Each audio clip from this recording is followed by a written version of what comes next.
আলাইকুম। অনলাইন ক্লাসের পক্ষ থেকে সবাইকে আন্তরিক শুভেচ্ছা।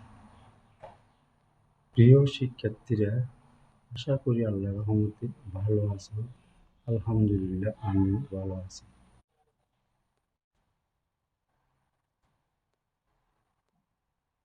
আজকের পাঠ হচ্ছে দশম শ্রেণীর রসায়ন বিজ্ঞান অধ্যায় 5। শিক্ষার্থীরা, আমরা এখানে একটা চিত্র দেখতে পাচ্ছি। এই চিত্রটা হলো পরমাণু ইলেকট্রন বিন্যাসের একটা চিত্র। এই চিত্রের মাঝখানে যে কালো রঙের অংশ দেখা যাচ্ছে সেটা হলো নিউক্লিয়াস। এটা নিউক্লিয়াস। বাইরে সবুজ রঙের যে অংশগুলো দেখা যাচ্ছে সেটা হলো ইলেকট্রন। এগুলো ইলেকট্রন। প্রথম কক্ষপথে দেখা যাচ্ছে দুটো ইলেকট্রন আছে। শেষ কক্ষপথ বা যোজ্যতা স্তরে রয়েছে 4টি ইলেকট্রন রয়েছে। এই 4টি ইলেকট্রনকে বলা হয় যোজ্যতা ইলেকট্রন। আজকে আমি যোজ্যতা ইলেকট্রন ও যোজনী নিয়ে পাঠদান করব। পাঠ শেষে তোমরা ইলেকট্রন বিন্যাস, কক্ষপথ, যোজ্যতা স্তর, যোজ্যতা ইলেকট্রন সম্পর্কে বলতে পারবে। যোজনী তার প্রকারভেদ বর্ণনা করতে পারবে। কার্যকর যোজনী, সুপ্ত যোজনী এবং পরিবর্তনশীল যোজনী ব্যাখ্যা করতে পারবে। তাহলে আমরা পার্সিয়ান নাম থেকে যে যোজ্যতা ইলেকট্রন কথা বলছি, সেই যোজ্যতা ইলেকট্রনের সংজ্ঞাটা বইতে যেরকম আছে সেরকম এখানে আমি লিখছি। কোনো মৌলের ইলেকট্রন বিন্যাসের সর্বশেষ কক্ষপথে যতগুলো ইলেকট্রন থাকে তার সংখ্যাকে যোজ্যতা ইলেকট্রন বলে। আমি যোজ্যতা ইলেকট্রনের সংজ্ঞাটা আবার বলতেছি। কোনো মৌলের ইলেকট্রন বিন্যাসের সর্বশেষ কক্ষপথে যতগুলো ইলেকট্রন থাকে তার সংখ্যাকে যোজ্যতা ইলেকট্রন বলে। যেমন বোরনের পারমাণবিক সংখ্যা হলো 5, এর ইলেকট্রন বিন্যাস হলো 2, 3। এখানে দেখা যাচ্ছে এর যোজ্যতা স্তরে 3টি ইলেকট্রন রয়েছে, তাই এর যোজ্যতা ইলেকট্রন হবে 3। এভাবে ক্লোরিনের পারমাণবিক সংখ্যা হলো 17, এর ইলেকট্রন বিন্যাস হলো 2, 4, 7।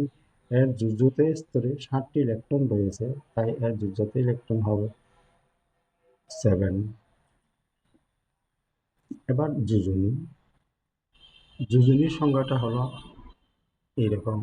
অণু গঠনকালে কোনো মৌলের একটি পরমাণুর সাথে অপর মৌলের একটি পরমাণু যুক্ত হওয়ার ক্ষমতাকে যোজনী বলে। আমি আবার বলতেছি, অণু গঠনকালে কোনো মৌলের একটি পরমাণুর সাথে অপর মৌলের পরমাণু যুক্ত হওয়ার ক্ষমতাকে যোজনী বলে। বিভিন্ন ধরনের যোজনী আছে, যেমন কার্যকর যোজনী, সুপ্ত যোজনী, পরিবর্তনশীল যোজনী। যোজনীগুলো আমরা কিভাবে বের করব তার নিয়মটা হলো এটা। 1 নম্বর নিয়ম, যদি কোনো মৌলের যোজ্যতা স্তরে 1, 2, 3টি ইলেকট্রন থাকে তবে তার মৌলের যোজনী যথাক্রমে 1, 2, 3 হবে। যেমন সোডিয়ামের পারমাণবিক সংখ্যা হলো 11, এর ইলেকট্রন বিন্যাস হলো 2, 8, 1। এর যোজ্যতা স্তরে ইলেকট্রন রয়েছে 1টি, তাই এর যোজনী হবে 1। এভাবে ম্যাগনেসিয়ামের পারমাণবিক সংখ্যা হলো 12, এর ইলেকট্রন বিন্যাস হলো 2, 8, 2। এর শেষ স্তরে ইলেকট্রন রয়েছে 2টি, তার এর যোজনী হবে 2। আমাদের যোজনী বের করার 2 নম্বর নিয়ম হলো, যদি কোনো মৌলের যোজ্যতা স্তরে 4, 5, 6, 7, 8টি ইলেকট্রন থাকে তাহলে উক্ত ইলেকট্রনগুলো 8 থেকে বিয়োগ করলে যে সংখ্যা পাওয়া যাবে ওই সংখ্যা হবে উক্ত মৌল। ক্লোরিনের পারমাণবিক সংখ্যা হলো 9, এর ইলেকট্রন বিন্যাস হলো 2, 7। তবে এর শেষ স্তরে ইলেকট্রন রয়েছে 7টি। এই 7 8 থেকে বিয়োগ করলে 8 থেকে 7 বিয়োগ করলে 8 থেকে 1 বা 1 এর যোজনীয় ক্লোরিনের যোজনীয় হবে 1। এভাবে অক্সিজেনের পারমাণবিক সংখ্যা হলো 8, এর ইলেকট্রন 2, 6। লাস্ট স্তরে ইলেকট্রন রয়েছে 6টি। 8 থেকে 6 বিয়োগ করলে 8 থেকে 2 এর যোজনী হবে 2। পরিবর্তনশীল যোজনী। পরিবর্তনশীল যোজনীটার সংজ্ঞা দিচ্ছি এরকম: কোনো মৌলের একাধিক যোজনী থাকলে সেই মৌলের যোজনীকে পরিবর্তনশীল যোজনী বলে।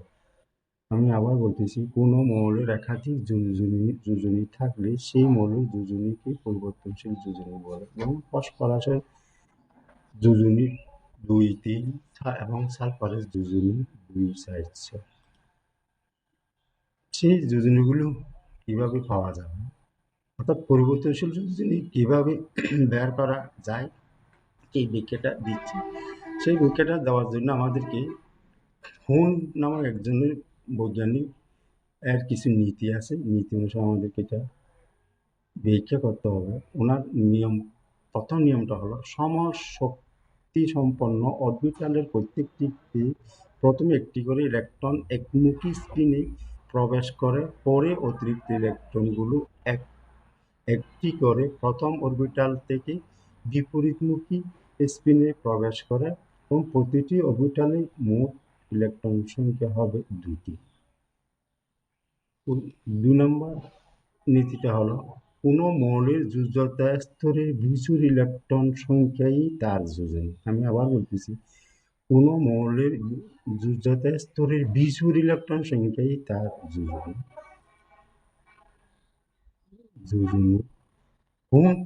হুন্টের নীতি অনুসারে হুন যে উপস্তর আছে, ইলেকট্রোবিন্যাসে যে উপস্তর আছে, সেই উপস্তরগুলোকে আবার বিভিন্ন ভাগে ভাগ করেছে।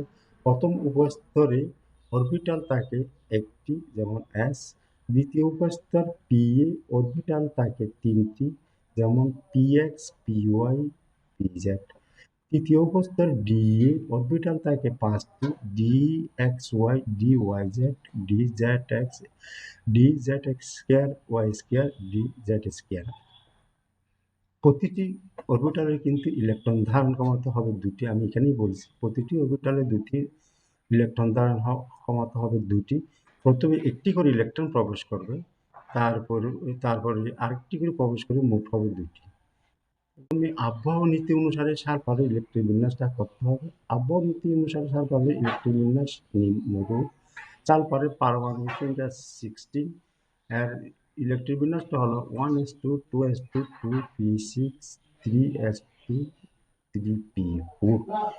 এই যেটা লাল চিহ্নিত অংশ আছে 3p4, এটা পরিবর্তন হয়ে যাবে, এটা পরিবর্তিত হয়ে যাবে। হুন্টের নীতি অনুসারে এটা পরিবর্তিত হবে। সেটা হুন্ট কিভাবে পরিবর্তন করছে আমরা সেটা দেখি। হুন্টের নীতি অনুসারে সালফারের ইলেকট্রন বিন্যাস স্বাভাবিক অবস্থায়, সালফার যদি স্বাভাবিক থাকে তখন সে অবস্থায় এর ইলেকট্রন বিন্যাসটা কীরকম হবে। মানে সালফারের যে ইলেকট্রন বিন্যাসটা আছে, এর প্রথমেই 1s2, 2s2, 2p6, 3s2, সেটা আবহাওয়া নীতির সাথে মিল আছে, এটা মিল আছে। শুধু এই 3p4টাকে ভেঙেছে। 3p4, অর্থাৎ p4-এর 3টা অরবিটাল আছে। আমি আগে বলছি এখানে 3টা অরবিটাল আছে। একটা হলো px, py, pz, 3টা অরবিটাল আছে। এই 3টা অরবিটাল আছে। 3টা অরবিটালের মধ্যে প্রথমে প্রত্যেকটির মধ্যে একটি করে প্রবেশ করবে। এখানে x এর মধ্যে একটা, y এর মধ্যে একটা, pz এর মধ্যে একটা প্রবেশ করার পরে তারপরও আরেকটি ইলেকট্রন থেকে যায়, সেই অরবিটালটা দেওয়া হবে 3px2-র মধ্যে দেওয়া হবে। 3px2-র মধ্যে দেওয়া, অর্থাৎ ইলেকট্রন বিন্যাসটা হবে এরকম: 3px2, 3py1, 3pz। এখানে বিজোড় ইলেকট্রন দেখা যাচ্ছে 2টা, 1, 1, অর্থাৎ 1, 1, 2টা বিজোড় ইলেকট্রন সংখ্যা আছে। এই বিজোড় ইলেকট্রন সংখ্যাই হবে তার যোজনী। হুন্টের নীতি অনুসারে বিজোড় ইলেকট্রন সংখ্যাটাই হবে তার যোজনী। এখানে 1, এখানে 1, তাই এর যোজনী হবে 2। স্বাভাবিক অবস্থায় সালফারের যোজনী হবে 2। একে যদি উত্তেজিত করা হয়, অর্থাৎ ওকে যদি তাপ প্রয়োগ করা হয় তখন ও উত্তেজিত হয়ে যাবে। উত্তেজিত হলে এই সর্বস্তরের যে ইলেকট্রন বিন্যাস আছে, এই যে লাল রঙের ইলেকট্রন বিন্যাস, এটা আবার পরিবর্তিত হয়ে যাবে, এটা আবার পুনর্বিন্যাস হবে। পুনর্বিন্যাস হয়ে ভিন্ন একটা ইলেকট্রন বিন্যাস গঠন করবে। প্রথমে এতটুকু পর্যন্ত ঠিক থাকবে, 1s2, 2s2, 2p6, 3s2, এর সাথে স্বাভাবিক অবস্থায় যতটুকু আছে তার সাথে মিল আসবে।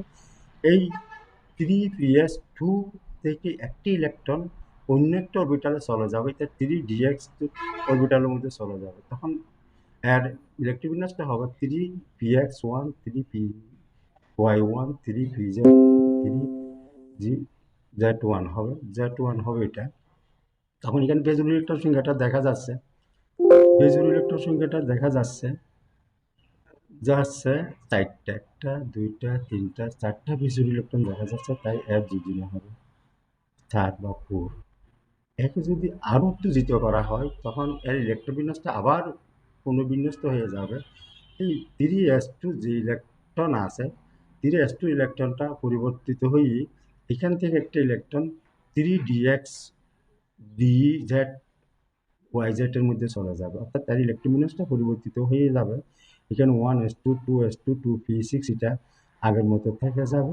শুধু বহিস্থ স্তরের ইলেকট্রন যে 3s2 ছিল, সেই 3s2টা পরিবর্তন হয়ে 3 এখানে s1 হবে, 3px1, 3py1, 3pz1, 3dxy1, 3z1 হবে, অর্থাৎ এখানে বেজোর ইলেকট্রন হবে একটা, দুইটা, তিনটা, চারটা, পাঁচটা, 6টা হবে বেজোর ইলেকট্রন। তাই এর যোজনী হবে 6/6। তাহলে আমরা এখানে দেখতে পাচ্ছি স্বাভাবিক অবস্থায় যোজ্যতা স্তরে বেজোর ইলেকট্রন আছে 2টি, তাই এর যোজনী হলো 2। প্রথম উত্তেজিত অবস্থায় যোজ্যতা স্তরে বেজোর ইলেকট্রন আছে 4টি, তাই এর যোজনী হলো 4। এবং দ্বিতীয় উত্তেজিত অবস্থায় যোজ্যতা স্তরে বেজোর ইলেকট্রন আছে 6টি, তাই এর যোজনী হলো 6। অর্থাৎ সালফারের যোজনী হবে 2, 4, 6। আশা করি শিক্ষার্থীরা বুঝতে পারছে। এইভাবে তোমরা অপরগুলো করতে পারো। লিখিত মৌলগুলোর যোজনীগুলো বের করবে, যেমন কার্বন, নাইট্রোজেন, ফসফরাস, আয়রন, এরাও বিভিন্ন ধরনের যোজনী প্রদর্শন করে থাকে। এগুলো বের করতে পারবে, যেমন কার্বন 2, 4, আর নাইট্রোজেনের 2, 3, ফসফরাস 2, 3, 3, 5, আয়রন 2, 3 কীভাবে হয় সেটা আশা করি করতে পারবে। এটা বাড়িতে বসে তোমরা চেষ্টা করে দেখবে। ধন্যবাদ সবাইকে।